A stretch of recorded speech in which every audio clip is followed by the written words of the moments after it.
नमस्कार मित्रों, मैं अभिजीत कुमार सिंह। आज मैं औरंगाबाद जिला के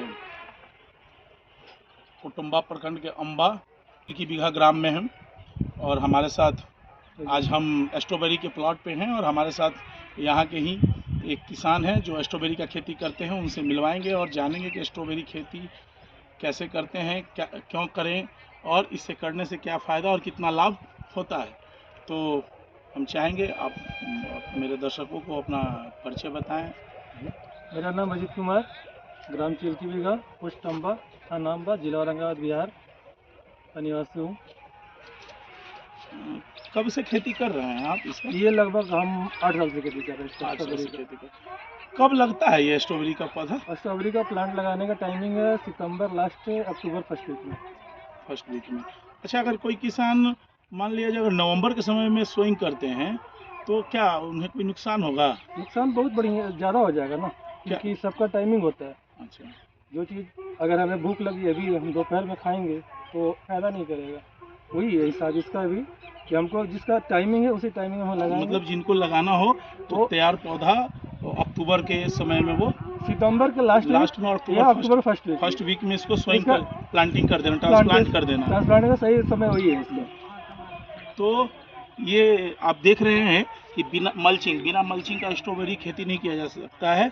अगर नहीं करते हैं तो क्या नुकसान होगा, इन्हीं की जुबानी समझते हैं हम। देखिए, मल्चिंग लगाने के इसमें 2-3 पर्पज़ है। पहली बात, मल्चिंग लगाने से पौधे में ग्रोथ बढ़िया आता है। दूसरी बात, जो फ्रूट है जैसे स्ट्रॉबेरी का फ्रूट है, ये मल्चिंग पे ही रहता है, मिट्टी पे जैसी जाएगी गल जाएगा। ये होता है। अब इसमें एक चीज़ और होता है, ये टेम्परेचर मेंटेन करने के लिए भी मल्चिंग का। और चौथा में ये इससे घास फूस कम होता है तो लेबर कॉस्ट थोड़ा कम भी होता है। इसके लिए मल्चिंग बहुत ज़रूरी है स्ट्रॉबेरी खेती के लिए। आप सभी को बता दें दोस्तों, अगर बिना मल्चिंग का अगर हम स्ट्रॉबेरी का प्लांट लगाते हैं तो होता क्या है कि ये जो फल देख रहे हैं पूरा का पूरा फल बाद में खराब होता है। पहले जिस वो भाग जमीन में सटता है वो गल जाता है, उसमें फफूंद वाली बीमारी पहले लगती है और फिर धीरे धीरे पूरा फल में गल जाता है और तो उसका इफेक्ट दूसरे फलों में भी पड़ता है। तो इसलिए मल्चिंग मस्ट है। दूसरा, मल्चिंग करने से क्या होता है कि हम वीड को कंट्रोल कर पाते हैं। दूसरा, जब मल्चिंग होता है तो इसमें हम ड्रिप का उपयोग करते हैं तो सही रूप से इसका फर्टिलाइजर और जो इसको सूक्ष्म पोषक तत्व चाहिए वो आसानी से इसके जड़ों तक हम दे सकते हैं।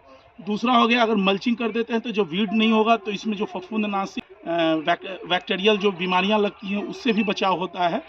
क्या ऐसा होता है? हाँ, ऐसा भी है, जरूर, बहुत जरूरी है। अच्छा, इसमें मुख्य रूप से कौन सी बीमारी परेशान करती है आपको?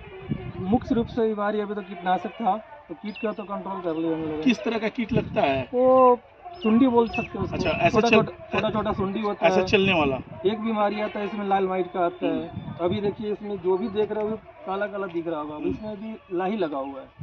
ये भी रस चूसक ही कीड़ा है एक तरह का, इसके भी अटैक बहुत ज़्यादा है।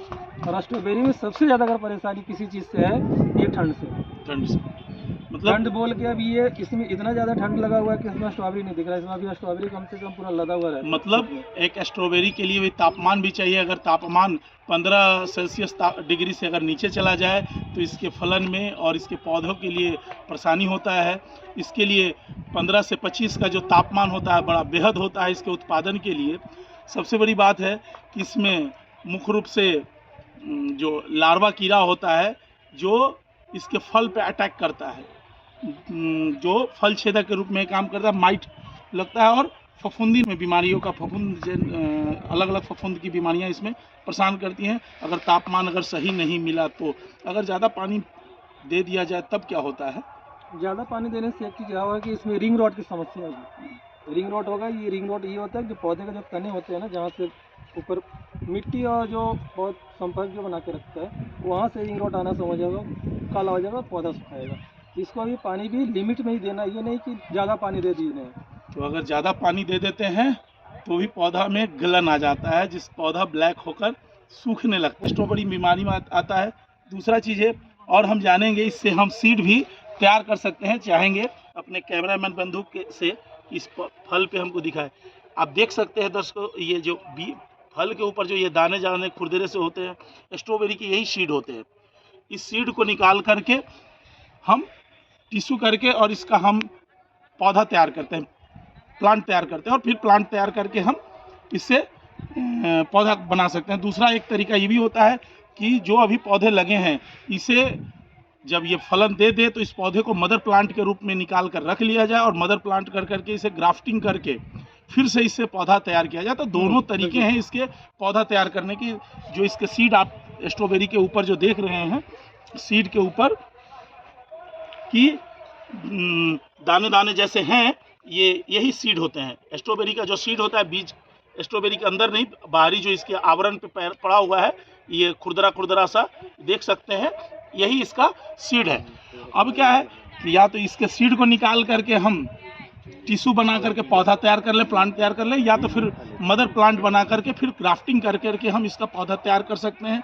पौधा तैयार करने के लिए इसकी तैयारी आपको अगस्त से इसमें लग जाना पड़ता है। अगस्त से अगर नहीं लगेगा तो आप पौधा तैयार नहीं कर पाइएगा, क्योंकि प्लांट तैयार करने में 55 से 60 दिन का कम से कम मिनिमम समय लगता है।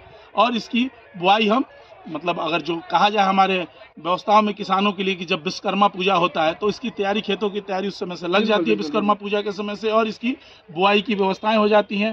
पहले मल्चिंग कर दिया जाता है, तब इस पे ड्रिप का जो पाइप है, ड्रिप इरिगेशन जो टपक सिंचाई प्रणाली की जो व्यवस्थाएं हैं, अपनी अपनी सुविधाजनक व्यवस्थाओं से लगाई जाती हैं, और लगा करके उसके ऊपर पौधे को, प्लास्टिक को उसका कट रहता है, उससे काट करके जहाँ पौधा लगाना होता है, सिर्फ जहाँ हम पाइप का छिद्र किए हुए हैं वहाँ एक डिस्टेंस पे हम लगा देते हैं। और लगाने के बाद हम इसकी खेती सुगमता से कर सकते हैं। और औरंगाबाद ज़िले की बात कर ले तो बिहार का सबसे पहला ज़िला भी था स्ट्रॉबेरी की खेती करने वाला।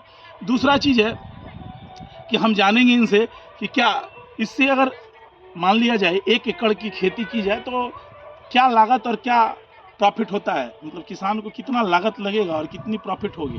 कैसे देखिए, अगर 1 एकड़ का आप खेती करते हैं, 1 एकड़ खेती के लिए समथिंग आपको 6 से 7 लाख रुपए की लागत है, शुरू से लेके लास्ट तक। तो फिर एक उसमें 6 से 7 लाख लगाने के बाद में, जिसमें आपका हो गया जमीन का, सिंचाई का, पौधे का, फर्टिलाइजर का, पेस्टिसाइड का वगैरह जो भी है खर्च मिलाकर ओवरऑल 6 से 7 लाख रुपए की लागत लगभग आती है। तो 6 से 7 लाख लगाने के बाद हमारा टोटल उसका टर्नओवर क्या होगा? देखिए, टर्नओवर ऐसे नहीं कह सकते हैं। टर्नओवर मैं कह दूं कि 14 लाख हो जाएंगे, लेकिन होते नहीं हैं। एक्चुअली क्या, अगर सब चीज़ अनुकूल हो, मौसम अनुकूल हो, समय साथ दे, तो जाके आप 6 का 7 कर सकते हैं, 6 का 12 कर सकते हैं, नहीं तो आप 6 का 3 भी आ सकते हैं। ये मुख्य रूप से ये मतलब अगर पर्यावरण, क्लाइमेट अगर सहयोग ना दे तो खैर वो तो सभी फसलों में ऐसा होता है कि अगर क्लाइमेट साथ ना दे किसान का तो कुछ भी हो सकता है। लेकिन अगर हम क्लाइमेट नकारात्मक क्यों सोचें, हम सकारात्मक सोच के चलते हैं। अगर सकारात्मक सोचते हैं तो अगर हम 6 से 7 लाख लगाते हैं तो 9 से 10 लाख, मतलब पर एकड़ हम 2 से 3 लाख रुपए का अप्रॉक्स प्रॉफिट कमा सकते हैं। नहीं, ज्यादा भी कमा सकते हैं, मतलब एक औसतन 10 से 11 तक हो सकते हैं, ऐसा भी नहीं है। 3 से 4 लाख का औसतन हम प्रॉफिट मतलब आप स्ट्रॉबेरी की खेती कर करके 3 से 4 लाख रुपए प्रति एकड़ औसतन एवरेज कमा सकते हैं, अगर सब कुछ सही रहा तो। ऐसा है कि क्लाइमेट बदल जाए तो फिर किसान के हाथों में कुछ बचता नहीं है। जैसे अभी देखे हैं इस साल, आज का डेट आप लोगों को बता दें कि जब भी आप वीडियो देखें तो आपको पता चले आज का दिवस है 26 जनवरी 2026। और इस साल का जो धान का व्यवस्था रहा, जिसको हम लोग हथिया नक्षत्र कहते हैं, जिसमें बारिश हुई, पूरे बिहार की धान की फसल बर्बाद हो गई। क्लाइमेट अपने हाथ में नहीं होता है, लेकिन किसान अपने कार्यों से कभी विमुख नहीं होते, अपने कार्यों पर सजग रहते हैं। तो आप सभी किसान भाइयों, स्ट्रॉबेरी की खेती जो करना चाहते हैं वो कर सकते हैं। अगर आप चाहते हैं कि हम खेतों में आकर मिले या पौधा खरीदे, कहाँ से लाते हैं नहीं लाते, तो आप यहाँ अम्बा के बगल में चिल्की बिघा गांव है, तो यहाँ आके मिल सकते हैं।